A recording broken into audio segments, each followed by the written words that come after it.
Hola a todos, el día de hoy vamos a hacer un repaso del curso de biología. Vamos con la primera pregunta. En relación a la fotosíntesis, este es un tema muy importante. Marque la alternativa que señale la etapa del proceso en la cual se produce oxígeno. Recuerden, el oxígeno está simbolizado como O2. Ahora hay que explicar. Lo que sucede que cuando hablamos de la fotólisis del agua liberada, justamente la fotólisis del agua libera oxígeno. Recuerden que la fórmula del agua es H2O. A partir de esto se tiene que liberar O2, es decir, oxígeno. Vean ustedes. Todo esto ocurre justamente en un proceso que se da en la fotosíntesis. Ahora, justamente el oxígeno que se libera, la cual se produce justamente en el fotosistema segundo, en la fase llamada la fase luminosa. Esto es importante. Todo este oxígeno se libera en la fase luminosa en el fotosistema 2. Ahora, el fotosistema 2 se reduce al recibir electrones que vienen de una molécula de agua, de acá, que por acción de la luz se va a descomponer. Esto se va a descomponer, es decir, tenemos inicialmente 2H2O agua y se va a descomponer en 2 átomos de hidrógeno y también se va a descomponer en 2 electrones y un átomo de ¿qué? De oxígeno. Y esto es lo que nos interesa.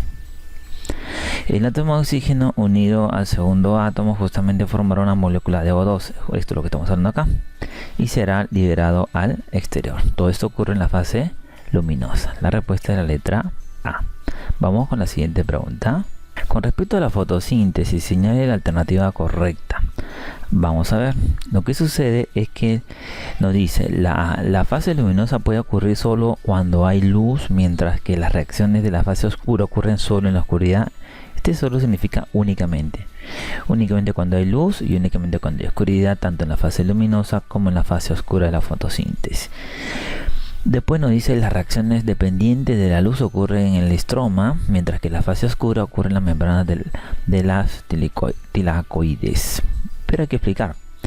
Lo que sucede es que las reacciones dependientes de la luz ocurren en la fase lumínica o fase luminosa, en las membranas de los tilacoides.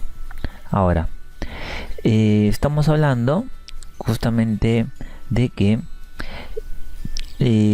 se produce ATP, este es muy importante, y una molécula de NAT. Así es como se escribe. ¿Qué sucede? Estos dos elementos se utilizan para las reacciones de la fase oscura en el estroma del cloroplasto. En esta fase oscura se realiza el ciclo Calvin-Benson.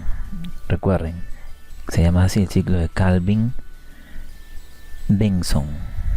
Esto es muy importante porque aparece en muchos exámenes. Calvin-Benson, siendo la enzima la encargada de catalizar la fijación del CO2, dando como resultado final del proceso de la fotosíntesis la síntesis de glucosa, aminoácidos y ácidos grasos. Justamente la respuesta de acá es: las reacciones dependientes de la luz producen ¿qué cosa? ATP y NAD, que se utilizan en la fase oscura. La respuesta es la letra C.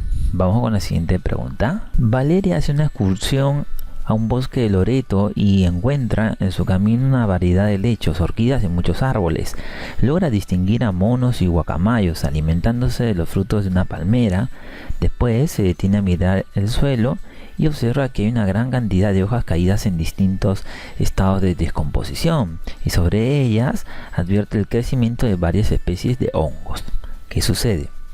De acuerdo al enunciado y considerando la forma en la cual estos organismos captan las sustancias del medio y las transforman en su propia materia, marque el orden respectivo de esta secuencia cronológica correcta de los tipos de nutrición que ha identificado Valeria, ¿no? Digamos en este ejemplo que nos ponen. Ahora, ¿qué sucede?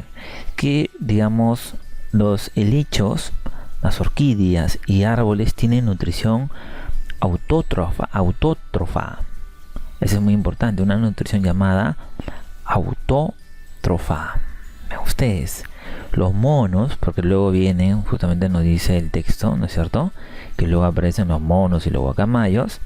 Los monos y los guacamayos son heterótrofos holozoicos, es decir, su nutrición es heterótrofa holozoica, los monos y los guacamayos.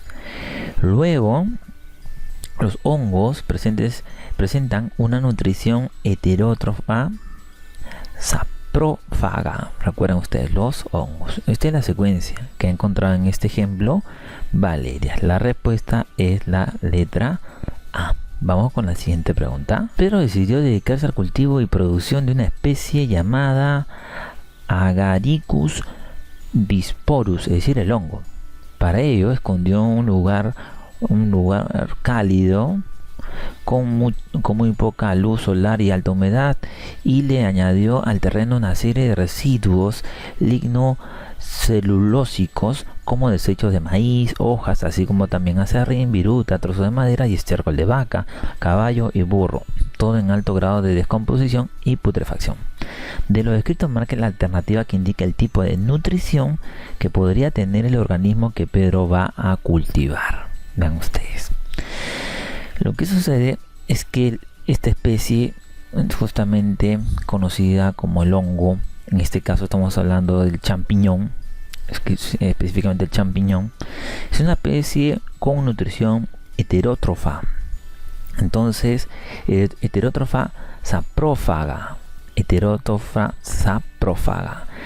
pues se alimenta de materia orgánica muerta en descomposición o putrefacta, y absorbe directamente las sustancias nutritivas a través de las membranas celulares de las hifas. La respuesta acá es la letra E. Vamos con la siguiente pregunta. En los océanos se conoce como zona fótica a la capa superior de agua hasta una superficie de aproximadamente 200 metros, donde la luz solar aún tiene intensidad suficiente para hacer posible la fotosíntesis de las plantas y algas marinas. Por debajo de la zona fótica se encuentra la zona afótica, donde la cantidad de energía luminosa es nula. Escoge la alternativa donde se señala el tipo de nutrición de los organismos marinos que pueden vivir a 1000 metros de profundidad. Eso es muy importante. Ahora, lo que sucede es que a 1000 metros de profundidad ya no llega la luz solar, por lo que los organismos autótrofos fotosintetizadores estarán ausentes, ya que dependen de la energía luminosa para la realización de la fotosíntesis. Únicamente podrán estar presentes los organismos quimiolitótrofos, como las ferrobacterias, las sulfobacterias, que utilizan directamente sustancias inorgánicas, y los heterótrofos, tanto holozoicos como saprófagos.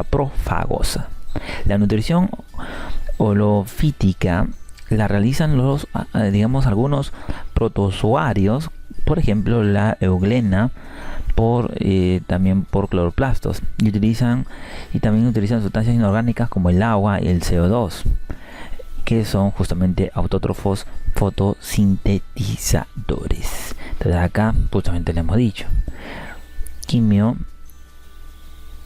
quimiolitotrófica, heterótrofa holozoica, heterótrofa saprófaga. Esos son, es ese tipo de nutrición que puede tener, este organismo que vive justamente a 1000 metros de profundidad. La letra B es la respuesta. Vamos con la siguiente pregunta. Azucena decide realizar en forma experimental la vía de Embder-Meyendorff, para lo cual cuenta con glucosa, las enzimas necesarias, coenzimas, las condiciones anaeróbicas bien establecidas y aparentemente todo lo requerido para tal fin. Sin embargo, después de varios intentos no logra formar lo que se espera, es decir, piruvato. ¿Esto podría deberse a qué?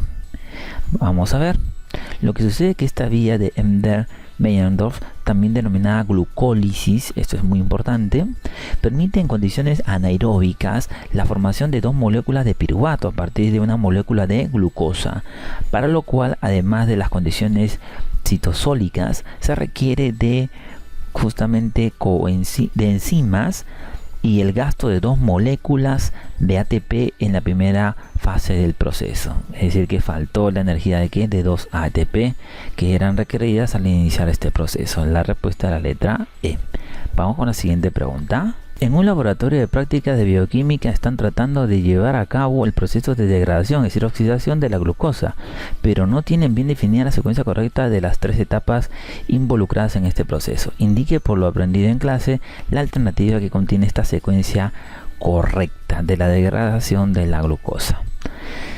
En este caso, la secuencia correcta que conlleva la respiración aeróbica de la glucosa, es decir, la oxidación completa de la glucosa hasta llegar a CO2 y agua, se inicia con la glucólisis. Se inicia justamente con la glucólisis y en el citosol. Luego de la descarboxilación del piruvato en la matriz mitocondrial para producir acetil-CoA, este participa en la segunda etapa o llamado ciclo de Krebs, es decir, el ciclo del ácido cítrico o ciclo de los ácidos tricarboxílicos, donde se generan NAD, hidrógenos y FAT2, que transportan hidrógenos electrónicos a la cadena transportadora de electrones, es decir, una cadena respiratoria, justamente esta cadena respiratoria, el ciclo del ácido cítrico, ¿no? Formándose justamente al final oxígeno, formándose agua. Este tercer paso está acoplado a la formación de ATP, por ello se denomina la, digamos, fosforilación oxidativa. Entonces acá la respuesta es la letra B. Esperamos que les haya gustado este video, esperamos sus comentarios, sus sugerencias y los invitamos a que se suscriban a este canal para que puedan ver todos los videos que tenemos para ustedes. Gracias a todos.